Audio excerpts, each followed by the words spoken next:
Assalamualaikum warahmatullahi wabarakatuh. Bagaimana anak-anak kabarnya? Saya berharap kalian sekeluarga senantiasa berada dalam lindungan Allah Subhanahu wa Ta'ala, sehat walafiat. Anak-anak, mari kita lanjutkan kegiatan pembelajaran kita. Kemarin pada pertemuan minggu yang lalu telah kita bicarakan mengenai struktur dan kebahasaan cerita fantasi. Masih ingat ya? Struktur susunannya ada berapa? Baik, ada 3. Yang pertama adalah orientasi, komplikasi, dan resolusi. Itu adalah pelajaran yang kita pelajari kemarin. Orientasi, pengenalan. Di sana dalam bagian pertama itu dijelaskan mengenai masalah latar, penokohan, tokoh, itu adalah orientasi. Kemudian komplikasi, muncul permasalahan dalam cerita tersebut, terjadi pertikaian antar tokoh satu dengan tokoh yang lain, antara tokoh protagonis dan tokoh antagonis, sampai memuncak persoalan itu kadang membuat penonton ikut tegang, ya kan ya, membela kepada tokoh protagonisnya dan membenci kepada tokoh antagonis sampai akhirnya mencapai klimaks. Kemudian tokoh utamanya baru bisa menemukan solusi atau jalan keluar. Nah, itu bagian namanya resolusi. Artinya konflik tadi itu sudah bisa ditemukan jalan keluarnya dan akhirnya cerita itu selesai. Itu yang kemarin kita bicarakan. Nah, hari ini kita akan mempelajari bagaimana cara menulis cerita fantasi itu, ya. Diharapkan dari pelajaran ini nanti anak-anak bisa mencoba untuk belajar menulis cerita fantasi. Yang penting kamu tidak usah malu, tidak usah takut. Tuangkan saja ide gagasanmu mengenai cerita fantasi. Walaupun itu nanti masih ada kekurangan, bisa kita perbaiki di masa yang akan datang. Baik anak-anak, penyusunan cerita fantasi itu ada langkah-langkahnya. Yang pertama adalah merencanakan cerita fantasi dan menulis cerita fantasi. Ingat, penyusunan cerita fantasi itu dibagi menjadi 2, yaitu merencanakan dan menulis. Jadi kita rencanakan dulu, baru kita tulis. Jadi ada berapa? Ada 2 langkah besar. Yang pertama adalah merencanakan, yang kedua adalah menuangkan atau menulis. Bagaimana langkah-langkahnya? Nah, ini merencanakan, tadi dikatakan Pak Anwar bahwa menulis cerita fantasi itu ada 2, merencanakan dan menulis. Yang masuk dalam merencanakan itu adalah 1, menemukan ide penulisan. Nanti saya jelaskan secara rinci. Penggalian ide cerita, membuat rangkaian peristiwa, mengembangkan cerita fantasi, itu masuk dalam merencanakan. Jadi kita rencanakan dulu, baru kita tuangkan ide kita dalam bentuk tulisan cerita fantasi. Apa saja? Merencanakan kerangka karangan, ya, orientasinya bagaimana, komplikasinya bagaimana, resolusinya bagaimana, memberi judul yang menarik, menelaah dan merevisi, baru mempublikasikan, ditempelkan di mading, atau kalau perlu tulisannya mungkin dikirim ke sebuah penerbitan, misalkan koran atau majalah dan sebagainya. Paling tidak kita tempelkan di mading kelas. Kalau sudah baik nanti bisa di mading sekolah, ya. Jadi perhatikan, itulah langkah-langkah menulis cerita fantasi. Baik ya, Pak Anwar kemarin sudah menyinggung, berapapun cerita kita itu panjangnya, katakanlah ada 7 paragraf cerita fantasi kita, ya tetap hanya dibagi 2, yaitu orientasi, komplikasi, dan resolusi. Ciri-cirinya apa? Dibuka pelajaran kemarin. Ciri-cirinya orientasi itu apa? Oh, bagian pertama mengenalkan tokohnya, latar, baik latar tempat, suasana, atau latar waktu. Baru kemudian mengenalkan permasalahannya. Baru pada masuk permasalahan, itu namanya komplikasi, dan diakhiri dengan resolusi. Baik ya, ada berapa? Ada 2 ya, merencanakan, menulis. Merencanakan ada 4, kemudian menulis ada 5 langkah ini. Dilanjutkan Pak Nur sekarang. Nah, yang tadi merencanakan itu apa saja? Nah, yang pertama, menemukan ide penulisan. Jadi merencanakan cerita itu yang pertama adalah apa tadi?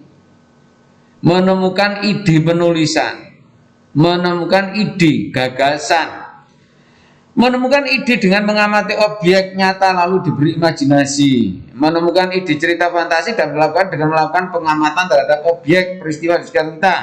Cerita fantasi dalam bentuk novel yang lahir dari pengamatan terhadap Komodo dan Pulau Komodo. Ugi Agustono membuat cerita fantasi berdasarkan pengamatan terhadap Komodo dan Pulau Komodo. Jadi menemukan ide penulisan. Bagaimana ceritanya? Caranya bisa mengamati objek nyata, apa kejadian apa, kemudian kita imajinasikan. Nah, itu namanya menemukan ide. Kemudian dari mana ide cerita fantasi? Cerita fantasi dapat diperoleh dari pengamatan. Kita mengamati kehidupan sekitar kita, diri kita, orang lain, teman kita, di sekolah, di rumah, bisa itu. Kisah berikut adalah cerita fantasi yang lahir dari pengamatan mendalam suatu daerah dengan kehidupan unik Komodo. Kamu bisa mengamati apa? Kehidupan mungkin di kebun binatang umpamanya. Nanti kamu jadikan cerita fantasi. Bisa. Contoh, amati alat canggih teknologi tinggi. Fantasikan apa yang bisa terjadi pada handphone, email, handphonemu. Udah tahu kamu jadikan apa? Bisa terjadi hal lain yang berkaitan sehingga dihasilkan cerita fantasi. Contoh lagi, amati lingkunganmu yang sudah sangat tercemar dengan plastik dan aneka polutan. Bayangkan tiba-tiba kamu terlempar ke 100 tahun mendatang dan kondisi lingkungan yang penuh plastik dan lingkungannya yang rusak. Kamu buat cerita dengan kondisi plastik sama plastik itu bagaimana nanti, komplikasinya bagaimana, ya kan ya? Baru resolusinya bagaimana. Kemudian penggalian ide cerita fantasi dari membaca. Langkah berikutnya membuat rangkaian peristiwa. Contoh rangkaian peristiwa. Ide cerita. Bertemu pahlawan yang memprotes kemalasan generasi muda zaman sekarang. Bertemu pahlawan yang memprotes kemalasan. Temanya, pemuda yang malas akan menimbulkan kehancuran bangsanya. Rangkaian ceritanya, tokoh dihukum guru karena tidak menyerahkan tugas.